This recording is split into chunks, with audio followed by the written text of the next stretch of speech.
রাধে রাধে বন্ধুরা, কেমন আছো? আশা করি সকলে ভালো আছো। আমিও মোটামুটি ভালো আছি। আমারও সেই সকাল শুরু হয়ে গেছে তোমাদের মতনই। প্রত্যেক দিনের সেই একঘেয়েমি রুটিন। আমাদের জীবনটা এরকম রুটিনের মধ্যেই সীমাবদ্ধ, তাই না?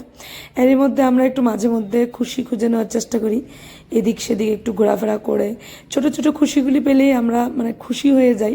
একটু একটু ঘোরাঘুরি, একটু একটু এদিক সেদিক বন্ধু বান্ধবদের সাথে আলাপ আলোচনা করা, একটু গল্পগুজব করা, তারপর একটু ঘুরতে যাওয়া, একটু খাওয়া দাওয়া, এরকমের মধ্যে আমরা সুখ খুঁজে নেওয়ার চেষ্টা করি।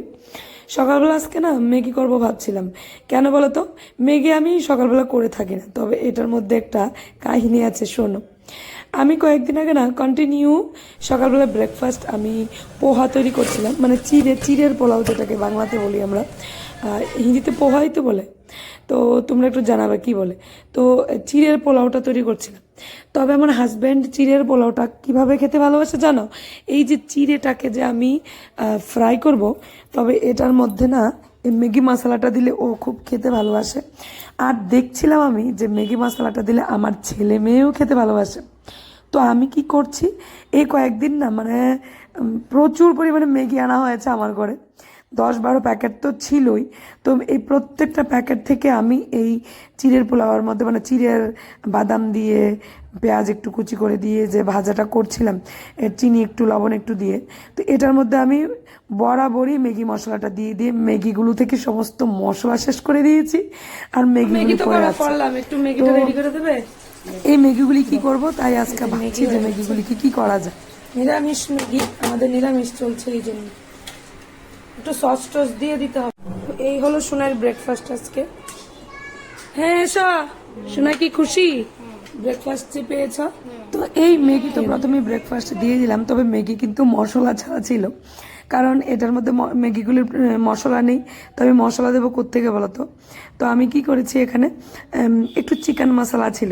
তোমরা ভাববে যে চিকেন মশলা কিন্তু কিভাবে দেবো, কিন্তু দিতে নিয়ে না, একবার দিতে গিয়েও আমি ভেবে নিলাম আরে নিরামিষ যেহেতু, তো চিকেন মশলাটা তো দিতে পারবো না, তো এই জন্য দেইনি।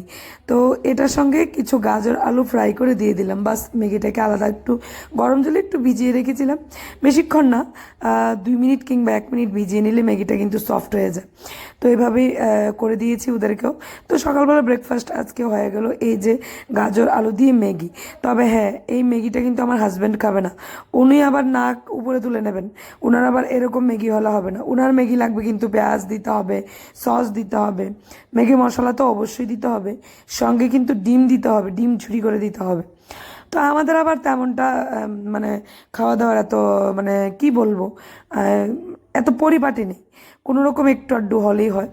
আর আমি ওই যে বললাম একদিন যে আমি গুণগত মান খাবারটাই বিচার করি সবসময়। তো গুণগত মানেরটাই আমি সবসময় পিক করি। আর মুখের সাথে সব কিছু আমি খাই না, তবে খাই না বললে ভুল, খাই। মানুষ যেহেতু, লোভ তো একটু আড্ডু থাকবেই খাবারের প্রতি, খাই। তবে ম্যাক্সিমাম টাইমে আমি যেটা আমার শরীরের জন্য ভালো আমি সেটাই খাই, যেটা খেলে আমি সুস্থ থাকবো সেটাই খাই।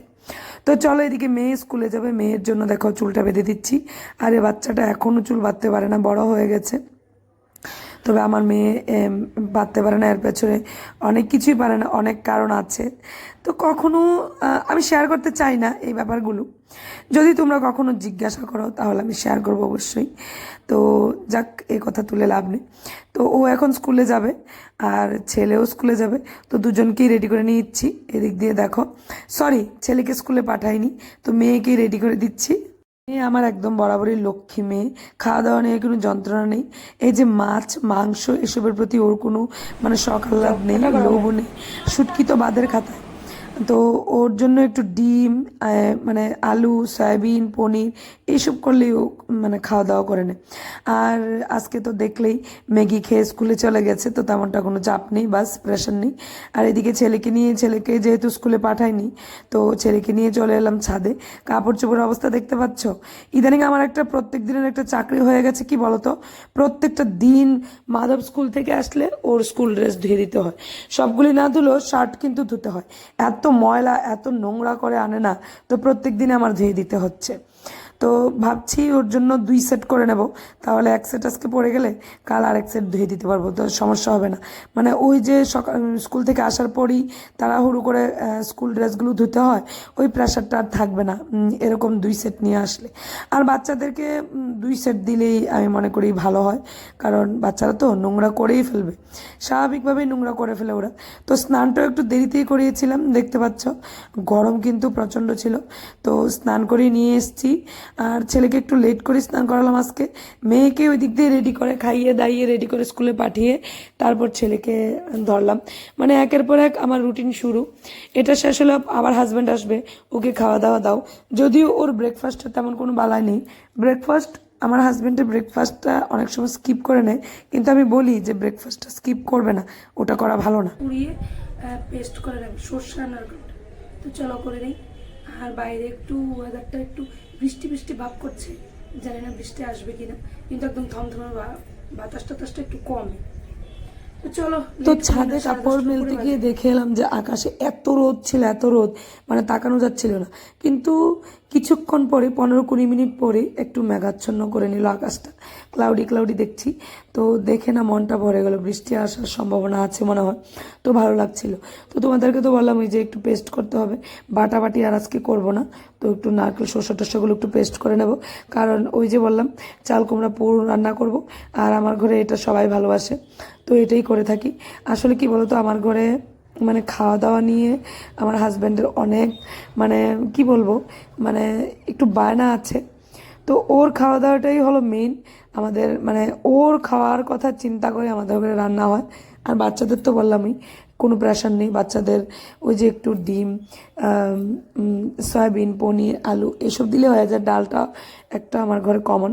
তো মাধব তো সয়াবিনও খেতে চায় না, ইদানিং পনির একটুই টুকরো খাচ্ছে, তবে রান্না করলে ঝোল, নয়তো পনিরটাও মুখে তুলতে চায় না।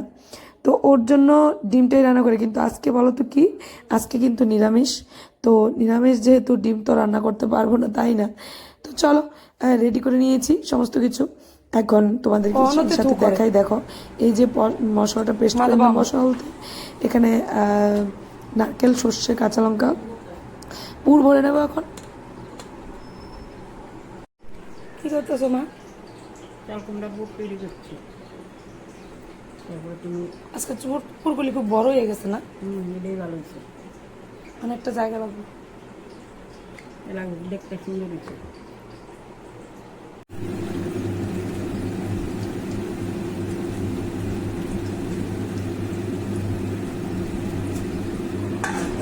হয়েছে এই যে একটা একটা করে দেখাচ্ছি আমি।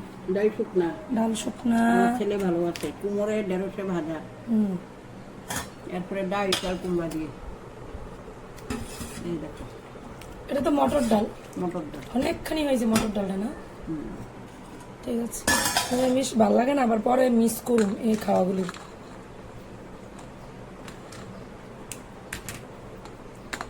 ভালোই লাগে নিরামিষ।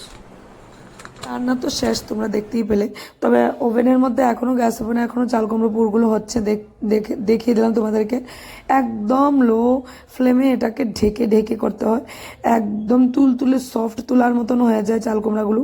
মানে আমার মা তো দেখি চাল কুমড়াগুলোকে আগে একটু গরম জলে সেদ্ধ করে না, আমি কিন্তু সেদ্ধ টেদ্ধ করতে হয় না, আমি মাকে বলেছি। তো মা বলে আজকালকার দিনে সমস্ত কিছুই না সার দিয়ে তৈরি করা হচ্ছে, তো তুই যদি একটু লবণ, গরম জলে একটু লবণ ফেলে সমস্ত সবজিগুলিকে একটু ধুয়েও নিস, তাহলে মনে করি ভালো হবে। তো সেটাই করেছি। চাল কুমড়োগুলোকে মানে একটু গরম জলের মধ্যে লবণ দিয়ে চাল কুমড়োগুলোকে একটু ভালো করে মানে মেখে টেকে একটু ধুয়ে নিলাম। এদিকে বাসন কুসন কিন্তু মাজা চলছে, তো বাসন কুসনগুলো মেজে নেব। তো চলো আরেকবার চাল কুমড়া পুরটা এরকম হয়েছে দেখাই। অর্ধেকটা হয়েছে আর বাকি অর্ধেকটা বাস উল্টে দেবো। এক পাশ দেখি তোমরা বুঝতে পারবে, এটি দেখি যে কতটা তাড়াতাড়ি সফট হয়ে যায়, না দেখলে তোমরা বুঝতে পারবে না। এই যে দেখো, মানে দারুণ, কিন্তু মানে না উল্টালে তোমরা বুঝবে না। এই যে দেখো, তবে এটার গায়ে যে বেসনটা দিয়েছি একদম অল্প দিয়েছি, বেশি ভাত দিলে কিন্তু চাল কুমড়াটার ভেতরটা সিদ্ধ হবে না, বাইরের জায়গাটা পড়ে যাবে। তো এই যে দেখো হয়ে গেল। তো আবার একটু ছাদে গেলাম, দেখো কাপড় চোপড় আবার কিছুটা ছিল, তো এগুলো একটু ধুয়ে নিতে গেলাম। বাস দেখো, মানে কাপড় ধোয়া না বন্ধুরা আমার শেষ হয় না, মানে এত কাপড় ধোয়া থাকে না, ভালো লাগে না বিশ্বাস করো। মানে কাপড় ধুতে ধুতে আমি টায়ার্ড হয়ে যাচ্ছি। বলো তো, আমরা 4 জন, আমি, আমার হাজব্যান্ড, আমার ছেলে মেয়ে, তারপর দুটো বিছানা, আমার দুটো বিছানা, তারপর আছে পর্দা, টেবিলের কাভার, হয়তোবা সোফার কাভার, এই সমস্ত কিছু ধুতে ধুতে না মানে আমি ক্লান্ত। একটা যদি পরিষ্কার করে ধুয়ে আনি 2 দিন পর আরেকটা ময়লা হয়ে থাকে। আর বাচ্চা কাচ্চাদের ঘরে তো ময়লাটা একটু তাড়াতাড়ি হয়। গুড আফটারনুন ফ্রেন্ডস, এখন একটু ফ্রি হলাম, তো ভাবলাম তোমাদের সাথে একটু কথা বলে নিই। কাপড় চোপড় অনেক কিছু ধোয়ার বাকি ছিল, যেগুলো কমপ্লিট করে এসেছি, এখন একটু আসলাম। আর সকালবেলা স্নান দান করে আমার না সিঁদুর করার কথাই মনে ছিল না, তো এখন সিঁদুর করবো। এটা মুখে ঢুকাচ্ছ কেন?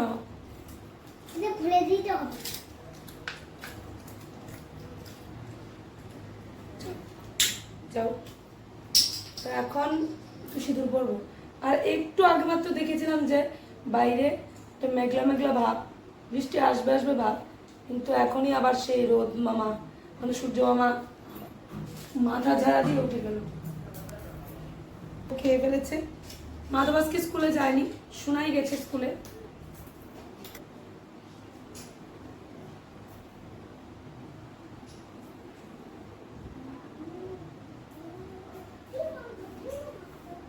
আর এখন যাব ভাত খেতে, অনেকক্ষণ টাইম হয়ে গেছে। আর সকালবেলা একটু ম্যাগি খেয়েছিলাম, তোমাদের সাথে শেয়ার করেছি।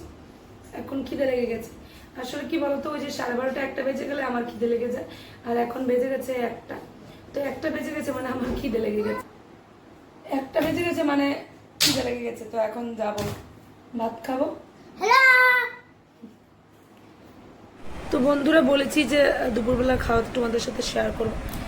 এটা গত দিনের পুরনো টক, আর এখানে ভাজা, ডাল শুকনা, তারপর চাল কুমড়ো, এগুলো দিয়ে খাওয়াটা শুরু করে দেবো। আর দেরি করবো না। আর মেয়ে তো গেছে স্কুলে, আর ছেলে যা করছে সেটা আর কি বলবো, মানে সাংঘাতিক দুষ্টামি করছে। তো আমি এই ঘরে এসেছি, ফ্লোরে বসে খাচ্ছি, কারণ ঘরে কেউ নেই, ওকে দেখতে হবে এই জন্য।